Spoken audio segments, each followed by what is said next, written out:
Well, good afternoon, everybody, and thanks for joining us again. These are Financial Fridays, and today I'm going to be the host as well as the guest speaker. So I'm glad that you could join me today. Today we are going to talk about Medicare Planning 2020, and we have a good presentation for you today. We do want to make a disclosure here. Many of our speakers that we do have on our daily programs as well as on the Financial Fridays are involved with the financial industry.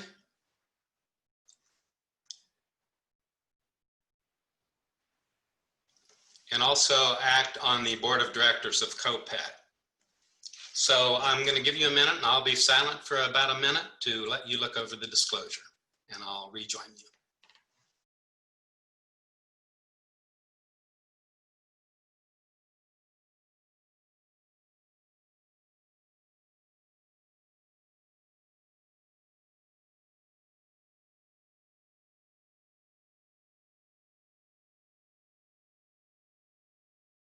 Well, thank you for your patience. Again, for those that are just joining us maybe for the first time, we wanted to mention again, COPEC is a nonprofit organization. It started about in the year 2004, and its mission is strictly to provide good educational programs for you without any pressure of sales or marketing attempts.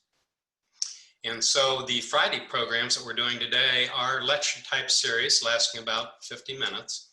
Occasionally we do have some connectivity problems, and so if that does occur, if you'll be patient, we'll try to get those worked out.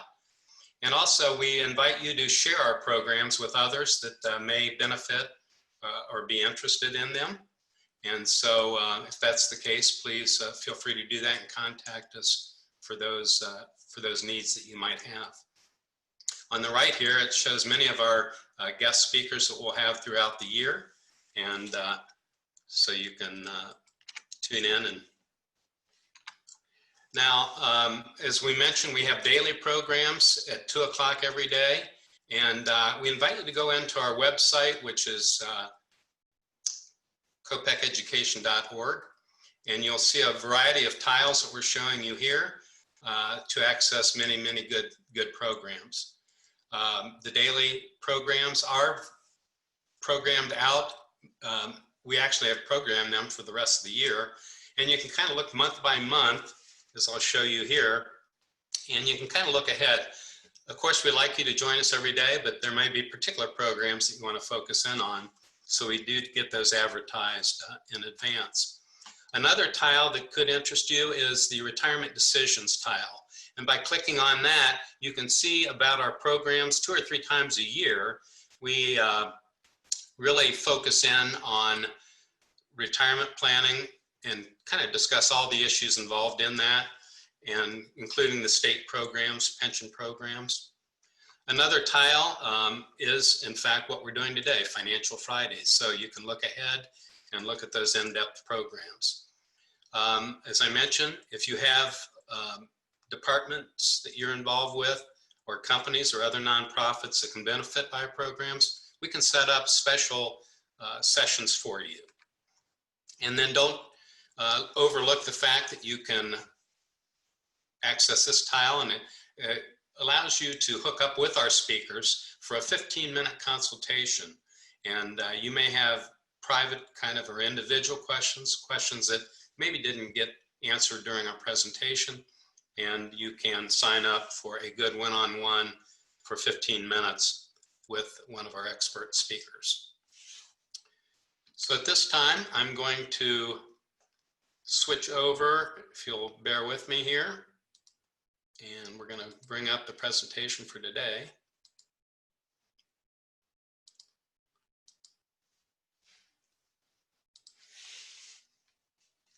And hopefully everybody can see that. And it's Medicare planning, of course. And I first wanted to talk about Medicare versus Social Security. We're here to talk about Medicare, but it's interesting how, and it's not so difficult to have those concepts confused, but they are two separate agencies and two separate sets of benefits. Social Security actually started in 1935, and it contained the benefits of a retirement income benefit, a disability benefit, and also a small death benefit paid at one's death. And of course, the eligibility now is based on your birth date, when you were born, as to when you would reach full retirement age and get a full retirement benefit. As this slide's pointing out, there are now actually 4 parts to Medicare. Medicare A and B is what we call traditional Medicare. And then more recently, they've added Part D to that prescription drug program. And so the A and B would be considered traditional. And then about, I think it's in the year 2006, they introduced another option. Medicare came out with another option called Medicare Advantage. And we'll talk about both of these in detail. But Medicare Advantage actually is dealing with local insurance companies that attained approval from Medicare to provide essentially the same benefits and maybe even a few additional benefits. There's kind of pros and cons with both systems. So I'm going to get into a little bit more depth on Medicare and what it covers, and then we'll talk about the Advantage programs a little bit later. But Part A of Medicare covers these items: inpatient hospitalization, some help on skilled nursing facilities, home care is covered under Part A of Medicare, and some hospice benefits for those terminally ill. Part B covers kind of everything else: doctors, hospitals, surgeons, lab fees. And they've added preventive benefits of late, such as immunizations, and I think some cancer screenings are covered under that. And then durable medical equipment is covered under Part B as well. Those would be things like walkers, wheelchairs, and those kinds of devices. And then outpatient services are covered under Part B as well. As the slide indicated, it's never intended really to cover all 100% of cost. And you know, these are for non-medical necessary type services. Long-term care is not included in Medicare itself. Now, Medicare does not cover overseas, if you will. It does cover Mexico and Canada, our contiguous continents.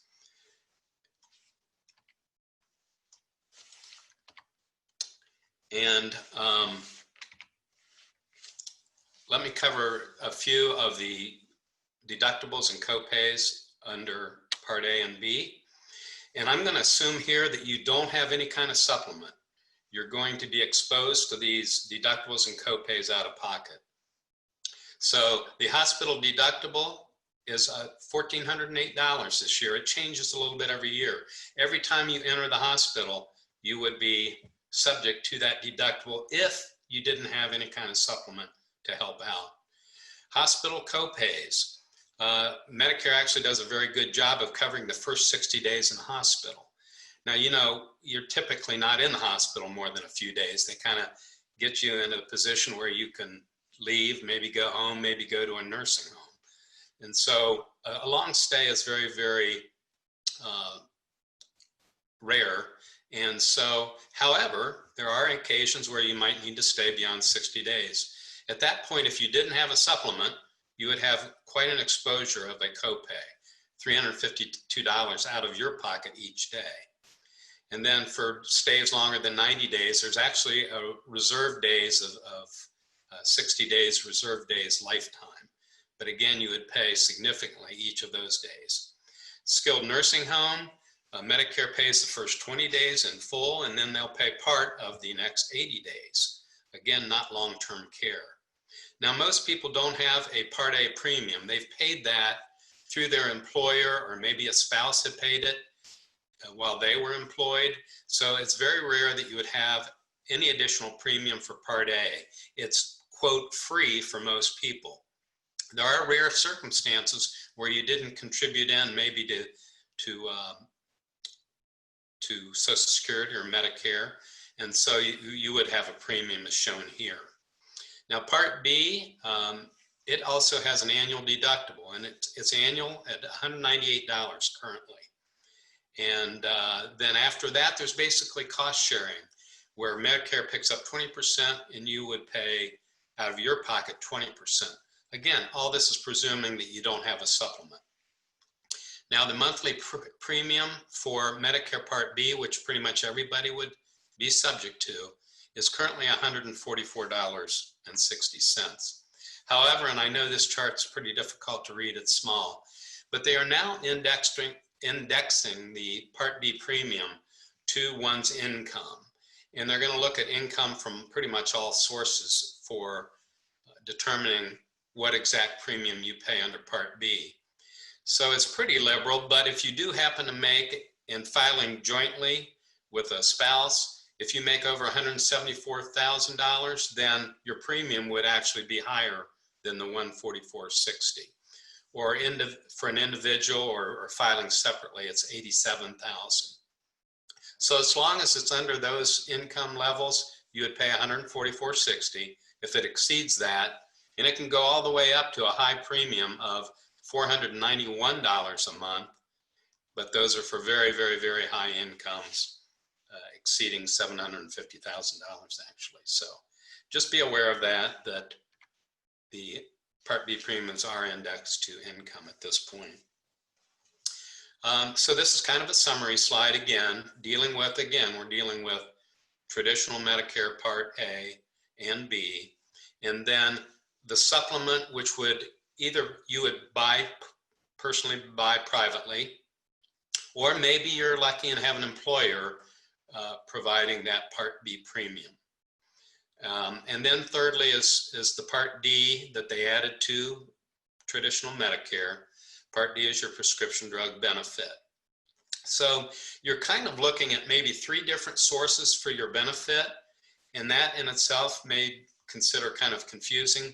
But from experience and from my clients' experience, once things get set up, they really function together rather well and pretty seamlessly. So it can work very well, although you might be dealing with a different prescription drug company than your supplemental company.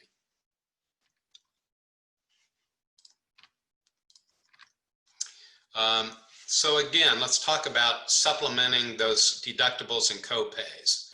If you are under traditional Medicare, because of the exposure of those copays can be very significant, a very costly surgery, most people, if not almost all people, would want a private supplement. Maybe again, they get it from their employer, but if they're going out into the marketplace, this too can be confusing because there's many, many companies that offer the supplements, and even there's many plans to pick for once you select a company. It's kind of like alphabet soup here. You can see these different plans, A, B, C, all the way through Plan N. So I might, and we'll talk about advantages and disadvantages of staying on traditional Medicare versus these Advantage programs, but I'll mention this a couple times. One is the fact that there are no networks with these private insurance companies. They let you go anywhere and choose any doctor, any hospital. So that's on the Advantage side. But the difference between these plans A, B, C, D, all the way through N is really relates to the amount of copay that you're willing to pay or not willing to pay, and the deductibles that you may or may not want to pay. So some of the plans are very, very rich, and they'll cover pretty much all deductibles and copays.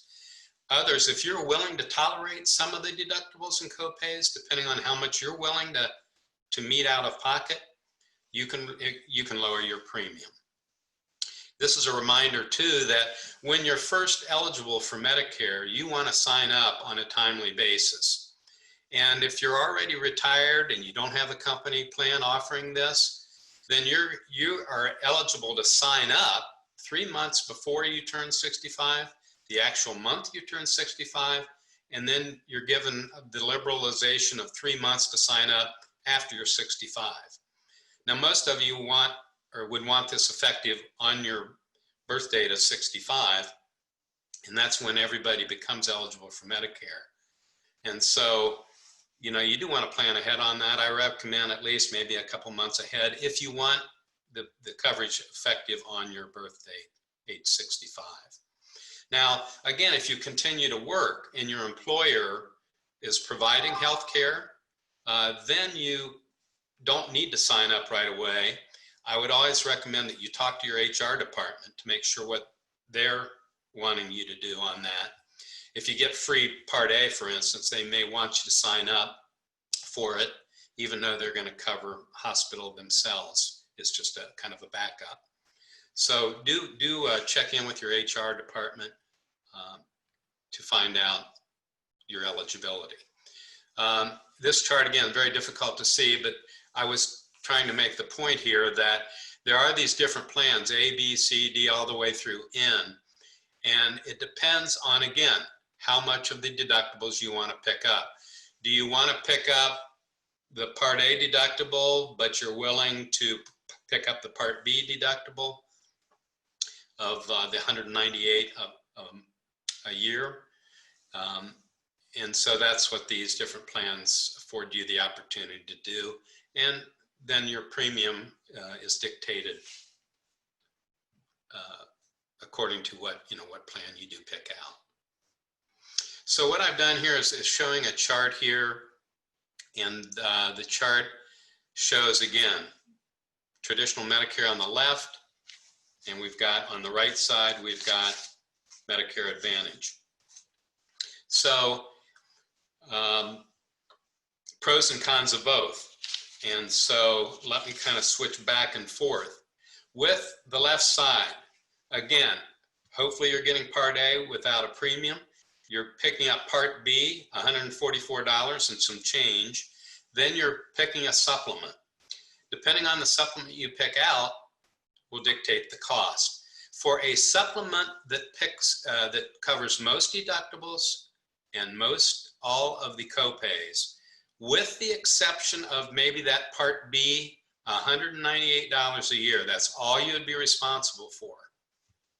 That premium for somebody turning 65, and there's a little bit of difference between male rates and female rates, that would maybe come in about $120 a month.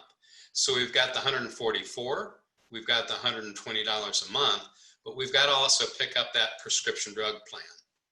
And that plan, generally we find, is running about maybe $20 to $30 a month. Now you have a lot of choices on that prescription drug plan, and we'll talk about that a little bit later as well. So what we're talking about there for most people is a monthly premium of about maybe $300. Now they may have some additional copays on their prescriptions, but pretty much they're covering everything for about maybe $300, $330 a month. That's going to go up a little bit every year. But you're paying that premium in advance of needing the care. When you have the care, everything is pretty much going to be paid for, except maybe a little bit of those deductibles that you agreed to take on. Again, no networks on that left side. On traditional, go anywhere you want, any hospital. You can be traveling out of state and get coverage as well. On the right side, Medicare Advantage.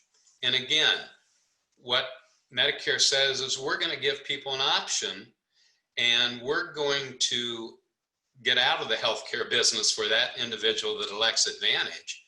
And we're going to have you as the patient contract with a local insurance companies. Now here in Franklin County, for instance, we have about 6 or 7 participating companies, the likes of an Aetna, Medical Mutual, Aetna, Anthem, and others. And all of them generally do have a network. Now there's different types of Advantage programs as well. You're probably familiar with HMOs, home maintenance organizations, or PPOs, preferred provider organizations. And those are 2 of the most popular Medicare Advantage types of programs. And the HMO, for a quick review of that, they have networks, of course, and really they don't allow, if you will, people to go outside the network for reimbursement. If you go outside the reimbursement, you're usually totally out of pocket. So they have very structured networks, if you will. Now, they may have a very, very broad network in terms of the hospitals and the physicians and the doctors. So your doctor and physicians that you deal with may be in the Advantage program, but that may dictate which Advantage program you pick out. Aetna has their own networks, and of course, all of the other companies, MedMutual, Humana, these others have their own networks as well. So that's something that you pay close attention to. One of the drawbacks could be if your doctor or surgeon leaves the network. Maybe he gets frustrated with not getting reimbursements to the level that he thinks is warranted. So we've seen that happen. Not too often, but that can happen. So that could be a drawback as well. So when you're joining an Advantage program, in effect, you're electing off Medicare A and B, and you're electing onto one of these Advantage programs. Now, on the Advantage side of the Advantage programs is that typically you don't pay you don't have a premium, or you have a very much smaller premium. Remember, I was quoting $120, $130 a month on a private supplement on the left side there. On the right side, it could be a zero premium, or it could be maybe $30 or $40 or $50 a month. So you get quite a savings on your upfront cost with the Advantage programs. Another nice thing is they usually, if not always, build in a prescription drug plan.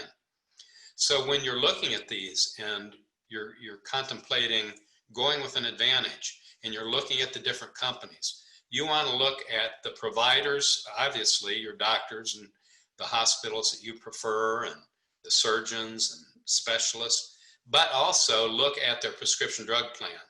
And you can look at the actual prescriptions that you take and then see if how well covered they are within that Advantage program.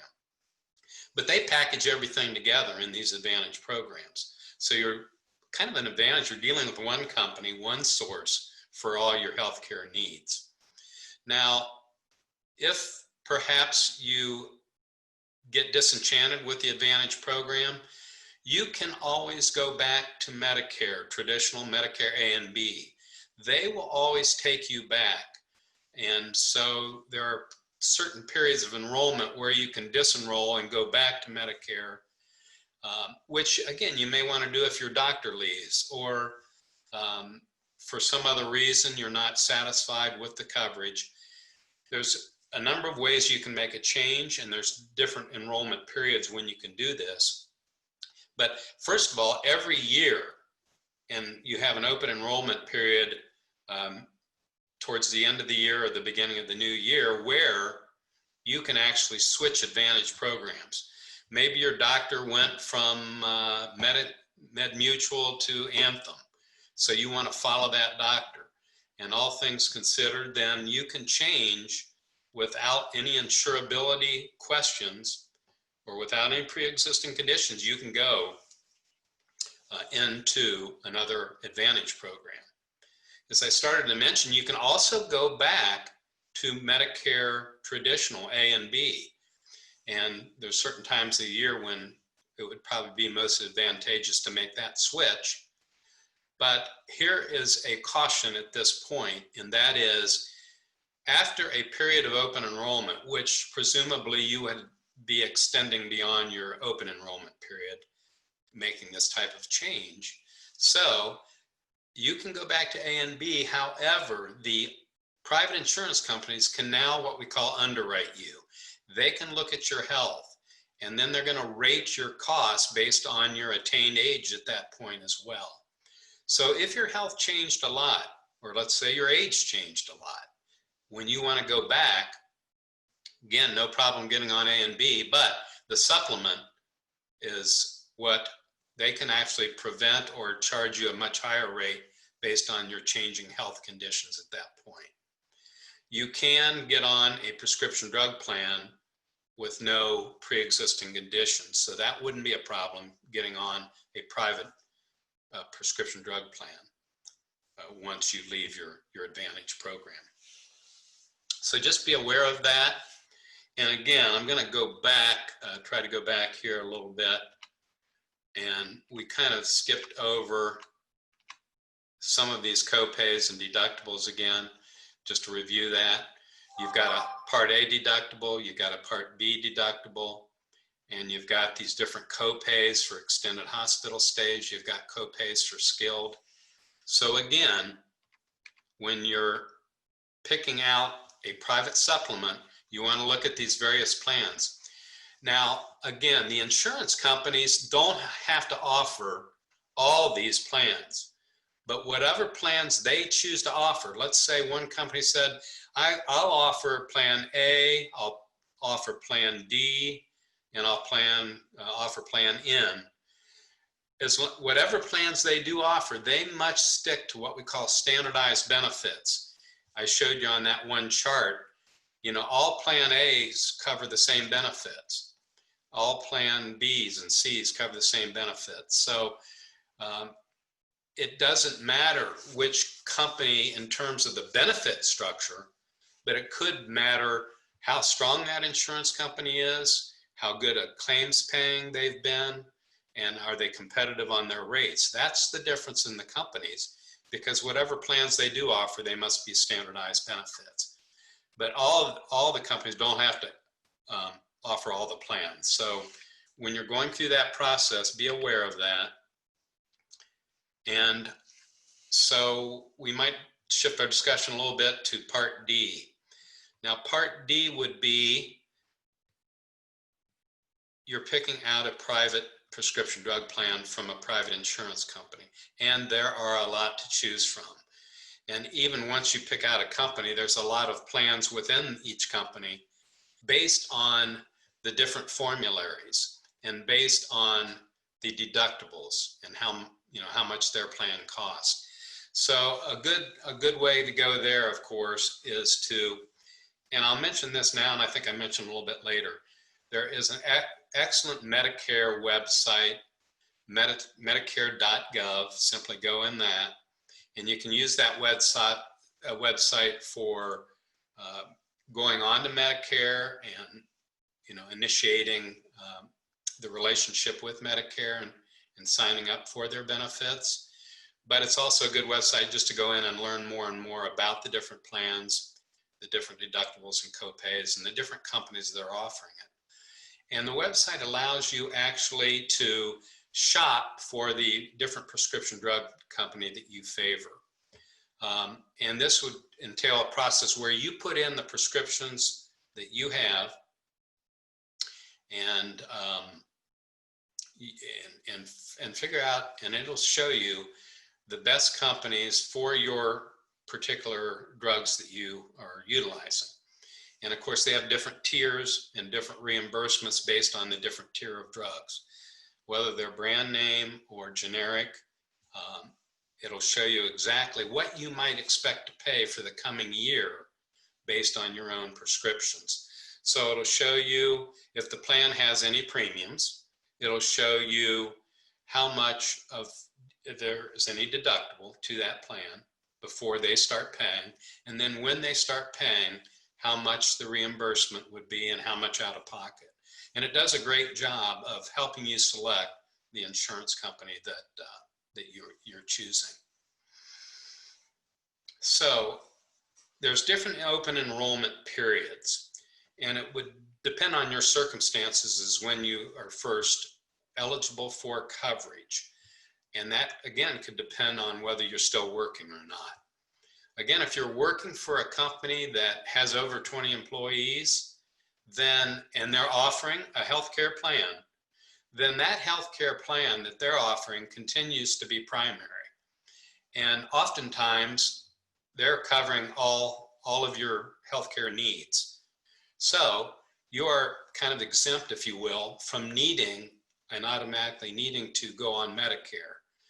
But when you retire, and if you are over age 65 at that point, then you're going to want to take action, hopefully ahead of time.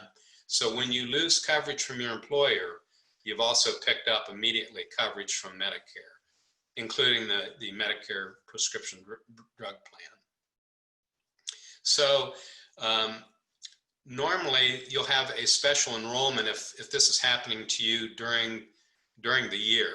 So you have a special enrollment because you've lost coverage and retired from your employer. But on the other hand, let's assume that you've retired, you're under 65, and you're coming up on your 65th birthday. That again, for the Medicare A and B, or even the Advantage programs, you're going to want to work ahead. Again, you can start looking at coverage and signing up with Medicare actually as much as 3 months in advance. Sometimes we say, you know, maybe a little closer is just as well. You know, maybe a couple months ahead at least, maybe 6 weeks ahead of when you want it effective. Contact Medicare. You can do a lot online, medicare.gov again. Get yourself signed up in advance so you have coverage immediately upon losing coverage elsewhere. So everybody turns Medicare eligible at age 65, but again, based on your employment, you may not have to sign up. But when you're eligible, you want to sign up on a timely basis because Medicare now is actually charging you a premium cost or charging a percent extra for late enrollment. And that can be as much as 1% or 2% each month for each month you delay enrollment beyond your eligibility date. So that's very, very important as well. So basically open enrollment is starting on October 15th and ends on December 7th. So if you don't have a special enrollment, that's generally the open enrollment, whereby you can consider changing plans, as well as if you haven't joined, you know, up till that point, you would have an opportunity to join at that point. Again, a little bit more on the prescription drugs. Part of the decision, and you can indicate this on your Medicare website as to the preferred networks that you deal with. Maybe you do CVS, maybe you do Walgreens, maybe you do Kroger. So you can indicate your choice, because some of those pharmacies have additional discounts, which Medicare is aware of and can make eligible for you. Mail order, if your preference is mail order, you get discounts from mail order. There again, you can use that in your website to indicate. Cost, again, that's obviously a very important factor. So again, and we've kind of alluded to this, Medicare does allow these prescription drug companies to have a premium. A lot of them don't have a premium, but if they do, they have restrictions on how much premium they can charge. I think it's in the area of maybe not to exceed $400, but we usually don't see a premium close to that. Usually the premiums are very modest, if at all, maybe average, like I'm showing, about $30 a month. And then annual deductibles can be on top of that. Again, Medicare restricts annual deductibles to be $435 or less currently.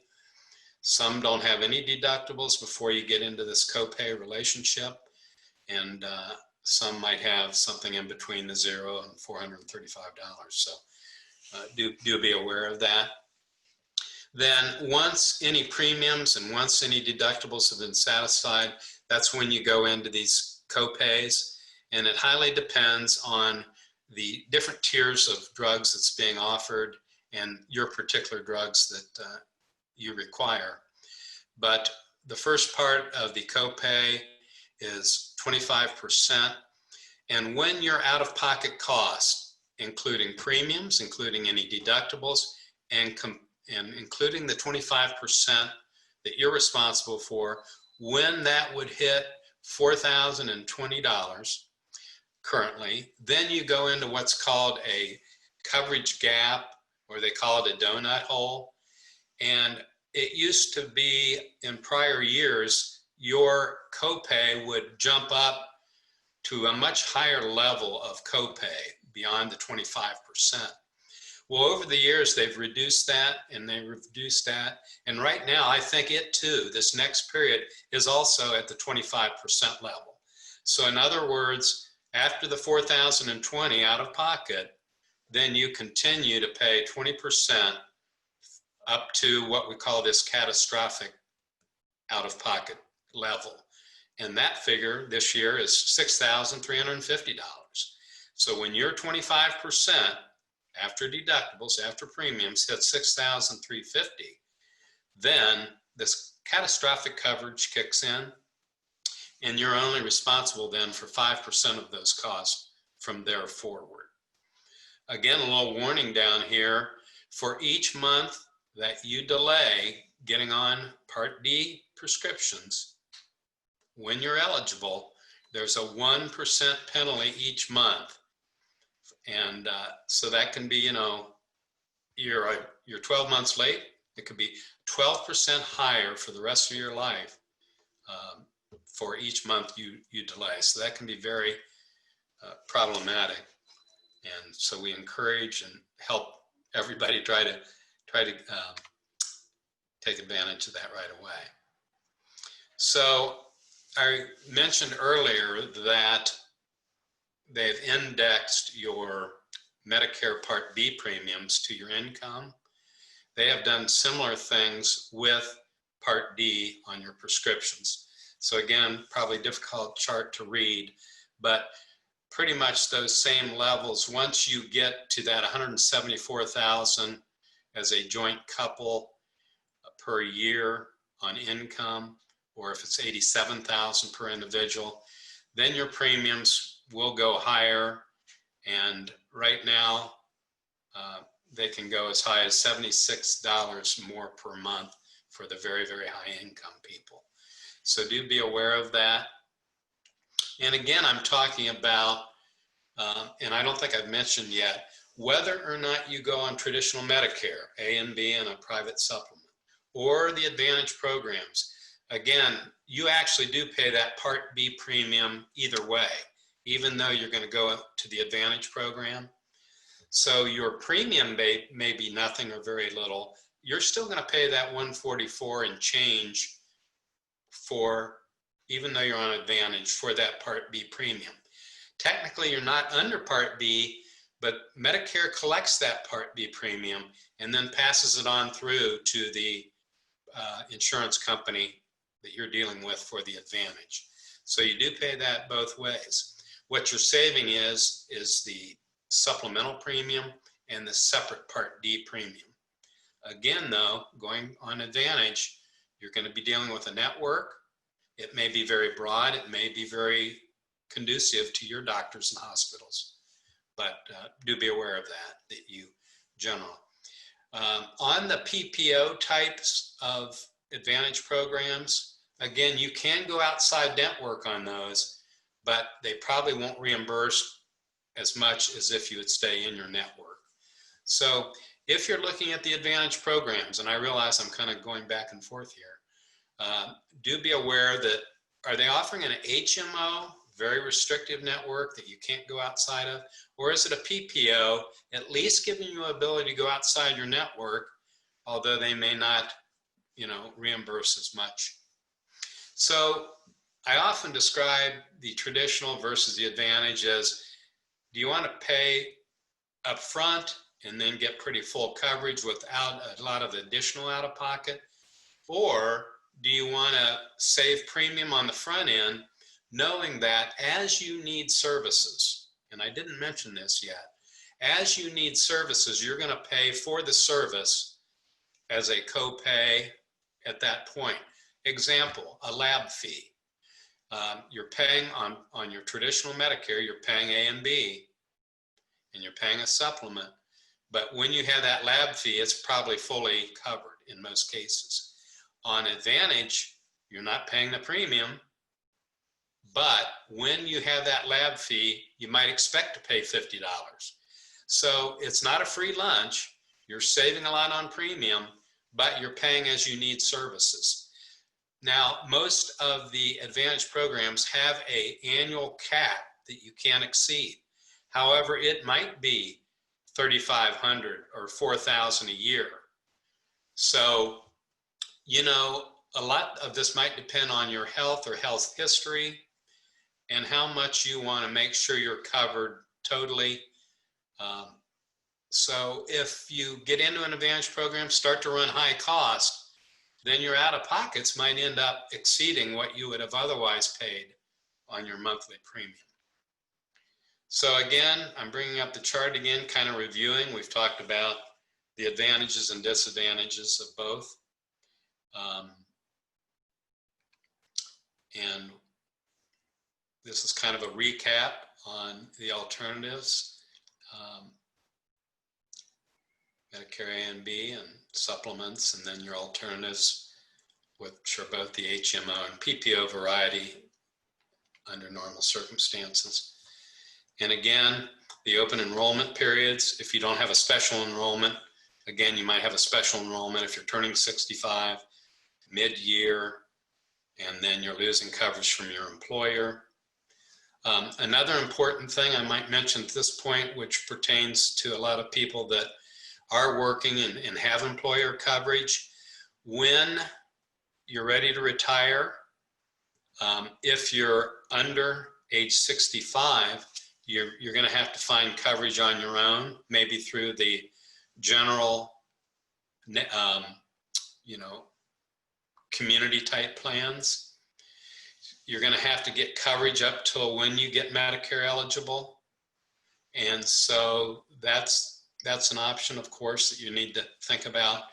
If you retire and you're 65 or older, you may have an option for extending care from your employer. But be cautious there, because if you're Medicare eligible, you don't want to get into these penalty periods of not signing up for Medicare on time. So you might have a COBRA option, and that might be helpful for a spouse or children if there's still children that need to be covered.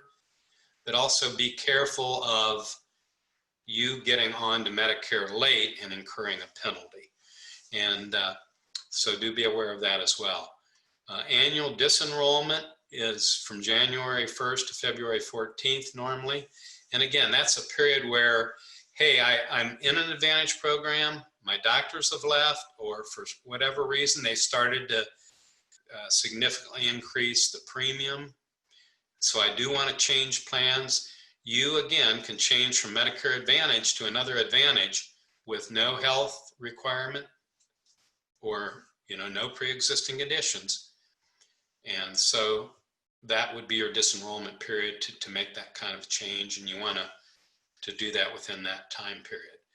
If you're in Advantage and want to go back, I'm repeating myself, go back to Medicare Traditional. You can go back on Medicare MB, but be careful, because if your health has changed or your age has changed significantly, you may be declined by those private Medicare supplement companies. So again, just kind of a reminder on applying in advance, particularly if you're retired ahead of age 65. And finally, I'm showing you some contact information. Social Security, again, a separate agency funded separately. If you happen to go onto the website, you can still get connected back to Medicare for signing up. Interesting enough, if you want to talk to a Medicare individual and getting signed up, you want to sign up in person, not to confuse you, but you're going to actually go to your Social Security office to sign up for Medicare. Maybe you're doing both at the same time, but nevertheless, you actually have to go into the Social Security office.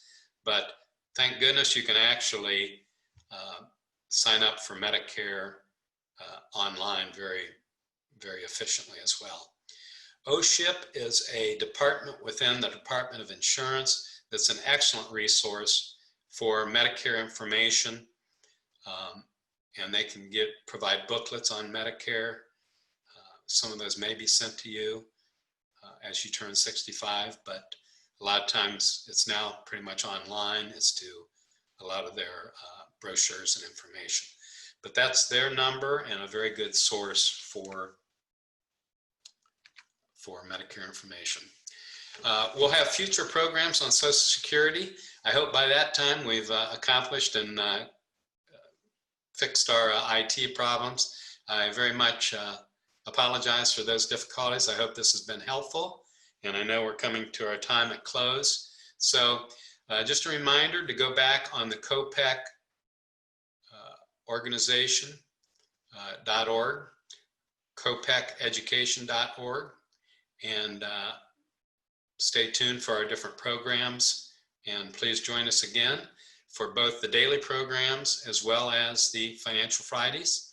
We thank you for joining us, and we'll talk to you again soon.